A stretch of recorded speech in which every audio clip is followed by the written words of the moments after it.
Hello everyone, this is Michelle here. Welcome back to my channel. Here I post some fashion and travel related videos, and I'm also sharing my US immigration journey. So if you are into this type of content, then please stick around and subscribe to my channel.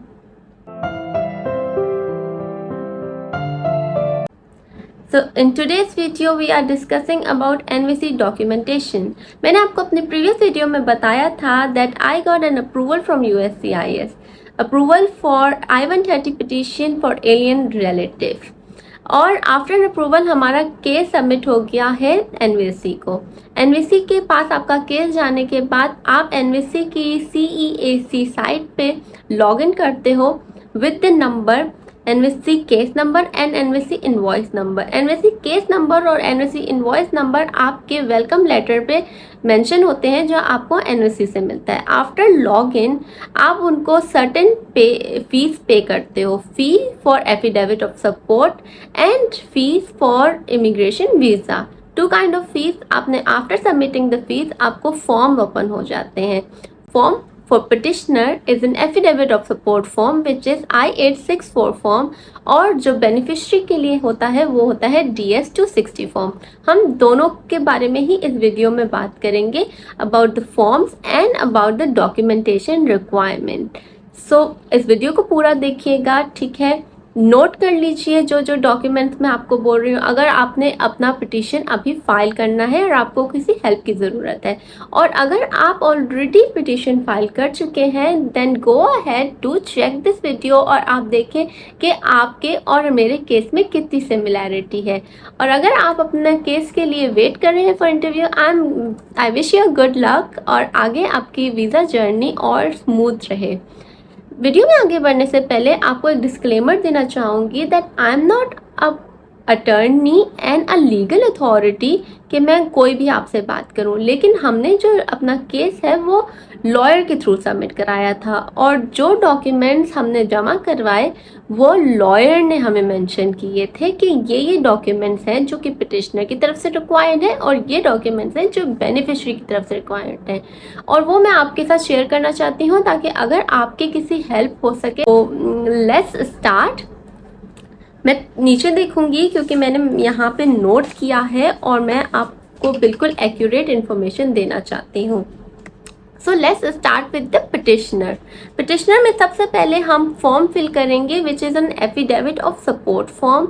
Affidavit of support form fill करने के बाद आपने कर लेना है उसको print, ठीक है। आप फॉर्म इलेक्ट्रॉनिकली टाइप करके भी फिल कर सकते हो और मैनुअली हैंड रिटन भी फिल कर सकते हो, लेकिन सिग्नेचर आपको पेन से ही साइन करने हैं। आपने उसको टाइप राइट नहीं करना, अदरवाइज एनवीसी एक्सेप्ट नहीं करेगा।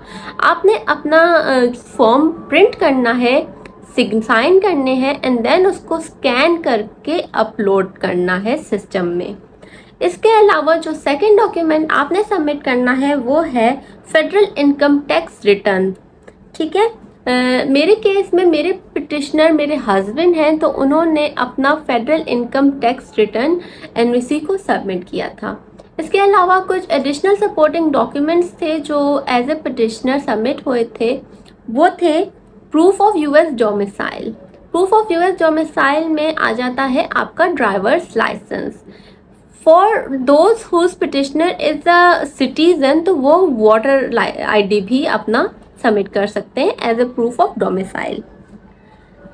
सेकेंड आ जाता है फॉर्म W2 सबमिट करना होता है, W2 टैक्स स्टेटमेंट, और proof of current income. Proof of current income is the last 3 pay stubs, ठीक है। प्रूफ ऑफ करंट इनकम के लिए हमने लास्ट की 3 पे स्टब्स जो थी वो एनवीसी को सबमिट की थी, और proof of LPR status, lawful permanent resident. अगर आपके हस्बैंड सिटीजन है तो, या आपके पिटिशनर सिटीजन है, तो आप यहाँ पे प्रूफ ऑफ नेचुरलाइजेशन भी सबमिट कर सकते हो विच इज़ पासपोर्ट की बायो पेज।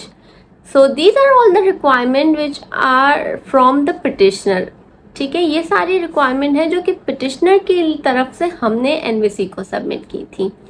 और इसके अलावा अब बात करते हैं बेनिफिशरी की। बेनिफिशरी में जो फॉर्म फिल हो रहा है वो है DS-260 फॉर्म। DS-260 फॉर्म जो है वो उसको अगर मैं सब पार्ट्स में डिवाइड करूं तो वो सब चीज़ें पूछता है about the beneficiary, each and every information about beneficiary. Number 1 is security and background check, ठीक है। Number 2 is family information, and then you have a personal details. Personal details में आपका होम एड्रेस, कॉन्टैक्ट डिटेल्स, आपके social media references, जितने भी social media आपके account हैं, आपका फेसबुक पे अकाउंट है, आपका यूट्यूब पे अकाउंट है, आपका इंस्टाग्राम पे, टिकटॉक पे, या मल्टीपल आपके अकाउंट हैं किसी एक प्लेटफॉर्म पे, आपने सारी details, each and every detail NVC को वहाँ पे उस फॉर्म के अंदर फिल करनी है। Then it is work and education detail about all work experience, ठीक है। और सारी एजुकेशन जो आपकी हायर एजुकेशंस हैं, सारी एजुकेशंस आपने और वर्क डिटेल्स एनवीसी को वहाँ पे उस फॉर्म में मेंशन करने हैं। आफ्टर दैट हम बात करेंगे डॉक्यूमेंटेशन फ्रॉम बेनिफिशरी। सबसे पहले आ जाता है आपकी photograph, current recent passport size photograph, वो फोटोग्राफ जो कि यूएस की रिक्वायरमेंट है, ठीक है। जब आप फोटो खिंचवाने जाओगे तो आप उनको बताओगे that this is for the immigration purpose, और जो यूएसए की जो रिक्वायरमेंट ऑफ फोटो होती है उसके हिसाब से वो आपकी पिक्चर खींचते हैं। आप कहोगे कि आपने प्रीवियस एनवीसी को जो पिक्चर खिंचवाई थी तो वो एनवीसी कह रही हूँ, USCIS को जो पिक्चर खिंचवा दी थी वो ही सबमिट कर दें, तो बेहतर है कि आप नई खिंचवा लें क्योंकि उसको काफ़ी टाइम हो गया, 1 ईयर हो गया, and US want recent passport photos, तो एनवीसी को आपने रीसेंट पिक्चर्स देनी है। Second is copy of valid passport जो कि एटलीस्ट 6 मंथ्स वैलिडिटी रखता हो आपकी, ठीक है। क्योंकि आप कहीं किसी भी स्टेट की वीज़ा लोगे ना, तो विजिट वीज़ा भी, तो वो 6 मंथ्स की वैलिडिटी मांगता है, तो वैलिड होना चाहिए पासपोर्ट, और उसका फ्रंट बायो पेज कलर्ड, ठीक है। जो आपके डॉक्यूमेंट्स कलर्ड में अवेलेबल हैं उनकी कलर्ड कॉपीज ही जानी चाहिए, फोटो कॉपी किसी की नहीं जानी चाहिए, करंट फोटो जानी चाहिए, ठीक है। उसको स्कैन करो, आप स्कैन कॉपीज दो।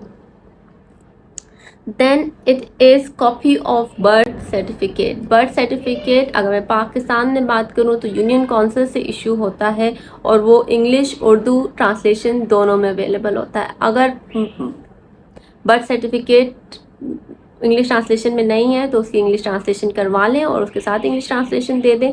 अदरवाइज़ अगर पाकिस्तान की बात करूं मैं तो पाकिस्तान में जो यूनियन काउंसिल से बर्थ सर्टिफिकेट इशू होता है वो दोनों में होता है सेम। इसी तरीके से next is marriage certificate. Marriage certificate आपने, अगर आपके पास निकाह नामा है तो वो उर्दू निकाह नामा होता है, तो निकाह नामा की आपने करनी है इंग्लिश ट्रांसलेशन, प्लस उसके साथ आपने देना है marriage certificate issued by NADRA जो कि यूनियन काउंसिल से इशू होता है, तो वो भी आपने साथ देना है। तो जो नादरा से इशू होता है उसके अंदर इंग्लिश उर्दू दोनों ट्रांसलेशंस होती हैं, लेकिन जो उर्दू निकाहनामा होता है उसकी आपने ट्रांसलेशन करनी होती है। अगर मैं क्रिश्चियंस और दूसरी माइनॉरिटीज़ की बात करूं तो अगर मैं अपनी बात करूं, ठीक है, तो हमारा मैरिज सर्टिफिकेट चर्च से इशू हुआ था विच इज़ इन इंग्लिश, तो हमें उसकी इंग्लिश ट्रांसलेशन नहीं चाहिए थी, तो हमने वो सबमिट कराया और उसके साथ हमने नादरा का मैरिज सर्टिफिकेट कराया। 2 डॉक्यूमेंट्स हो गए। For Muslims it is 3 documents, Pakistan की बात कर रही हूँ, ठीक है। इसी के साथ नेक्स्ट आ जाता है police clearance certificate. Police clearance certificate आपकी उस कंट्री का जहाँ पे आप नेशनल हो। पाकिस्तान में मैं नेशनल हूँ तो मेरा Pakistani police clearance certificate for immigration requirement का जो पुलिस क्लियरेंस सर्टिफिकेट होता है जो कि डिप्टी जनरल से इशूड होता है, वो उसके अंदर मेंशन होता है कि ये it is for immigration purposes. तो वो आपको, अगर आपको कोई प्रॉब्लम है वो इशू होने में, तो आप उनको आपका जो एनवीसी का वेलकम लेटर होता है वो आप उनको दिखाते हो, उसको आप हाइड कर लें जो आपकी इंपॉर्टेंट इन्फॉर्मेशन है, इनवॉइस नंबर और एनवीसी केस नंबर, उसको आप हाइड कर लीजिए, ठीक है। और फिर आप उसकी कॉपी उनको शो करेंगे, आपको खुद पर्सनली वहाँ जाना होता है, and then they issued the police clearance certificate. इसके अलावा police clearance certificate for the countries you have stayed more than 12 month. अगर किसी कंट्री में आपने 12 मंथ से ज़्यादा स्टे किया है तो आपको उस कंट्री का भी पुलिस क्लियरेंस सर्टिफिकेट देना पड़ेगा। एंड प्लस अगर आप किसी और कंट्री में रेजिडेंट हो तो आपने अपनी होम कंट्री के साथ साथ उस कंट्री का भी पुलिस क्लियरेंस सर्टिफिकेट एनवीसी को सबमिट करना होगा। ठीक है, फॉर एग्जांपल अगर कोई पाकिस्तान का नेशनल है लेकिन वो जॉब करता है दुबई में, यूएई में, तो वो वहाँ का रेजिडेंट हो गया है, तो वो वहाँ का पुलिस क्लियरेंस सर्टिफिकेट और पाकिस्तान का क्लियरेंस सर्टिफिकेट दोनों सबमिट कराएगा। That's all the documents required from petitioner and from behalf of the beneficiary. I hope आपको ये information जो है काम आए आपके, और आपको ये वीडियो जो है काफ़ी इन्फॉर्मेटिव लगी हो। अगर आपको वीडियो इन्फॉर्मेटिव लगी है और आपकी किसी भी तरीके से हेल्प हुई है तो then give it a huge like button, और चैनल को अगर अभी तक सब्सक्राइब नहीं किया then go ahead subscribe the channel, और कमेंट सेक्शन को अपने ब्यूटीफुल से कमेंट से भर दीजिए, अपनी जर्नी के बारे में हमें बताएं। और अगर आपने इनमें से कौन से डॉक्यूमेंट एक्स्ट्रा हैं जो सबमिट कर रहे हैं, या आप कोई इन्फॉर्मेशन जो ऑडियंस को देना चाहते हैं जो मेरे से छूट गई है, then go ahead fill the comment section with your comments. और मैं कोशिश करती हूँ कि मैं आपके कमेंट्स पढूं और मैं सबको रिस्पॉन्स करूं। अगर वो वीडियो से रिलेटेड है, हमारे इस यूएस केस से रिलेटेड है, तो मैं कोशिश करती हूं उनकी क्यूरीज को या उनके क्वेश्चंस को रिस्पॉन्ड करूं। ठीक है, अगर मेरे से कोई देर हो जाती है उसमें देन फॉरगिव मी, लेकिन मैं फिर भी कोशिश करती हूँ आप लोगों को कमेंट्स का जवाब दिया करूँ। इसके अलावा stay tune for my next video, हम आपके साथ बात करेंगे। अच्छा, अब एक और चीज़ है, कहीं नहीं जाइए, अभी एक और चीज़ है about my documentation qualified. I am documentary qualified, you guys. I got documentary qualified on 2nd of March 2023 and I'm still waiting for my interview. So yeah, I will keep you updated about my US journey, और जैसे ही मेरे आगे case में कोई भी हलचल होती है मैं आपको ज़रूर बताऊंगी, आपको अपनी जर्नी के साथ लेकर चलूँगी। जैसे ही मुझे इंटरव्यू लेटर मिलता है मैं अपने आपको साथ पूरा प्रोसेस शेयर करूँगी कि मैं किस तरीके से इंटरव्यू हुआ, क्या हुआ, यूएस से तक मैं आपको अपने साथ लेकर चलूँगी इस जर्नी में। आपने भी मेरे साथ बने रहना है और इसके लिए ज़रूरी है कि आप मुझे सब्सक्राइब कर दें। सॉरी, मेरा डॉग बहुत बुरी तरीके से बार्क कर रहा है। मैं वीडियो जब भी बनाने चाहती हूँ ना तो ये कुछ ना कुछ प्रॉब्लम्स हो जाती हैं। This is my second attempt of making a video, क्योंकि पहले एक मैंने वीडियो बनाई और वो समहाउ डिलीट हो गई। कभी बच्चे गली में खेल रहे होते हैं, कभी डॉग्स चोर कर रहे होते हैं, कभी कुछ हो रहा होता है, and there are many things. Video making is not easy.